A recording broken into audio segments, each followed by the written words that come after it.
आज आपण बनवणार आहे मटकीची डाळ। ही मटकीची डाळ शेंगदाणे, लसूण, कोथिंबीर, मिरची तुमच्या चवीप्रमाणे घ्यायचं सगळं।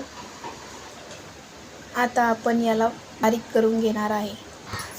हे बघा, आपण आता कढई गरम झालेली आहे, याच्यात तेल घालायचं।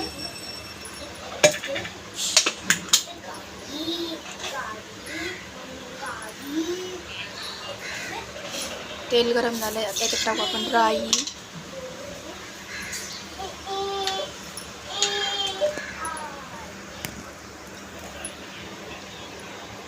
आपण हे वाटण घेतलंय बारीक करून। राई आपली तडतडली आहे, आपण या वाटणामध्ये पाणी टाकत आहे। आता मिक्स करून घेऊया याला। आता आपण टाकणार आहे याच्यामध्ये हळदी, लगेच हे टाकून देणार तिखट।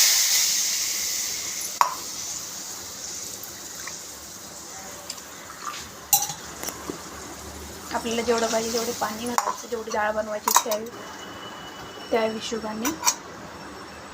चवीप्रमाणे आपण आता याच्यात मीठ टाकत आहे।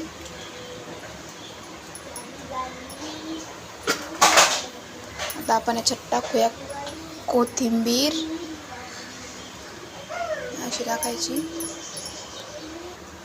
भाजीला आता उकळा आलेला आहे, आता आपण टाकूया प्लेटभर मटकीची डाळ।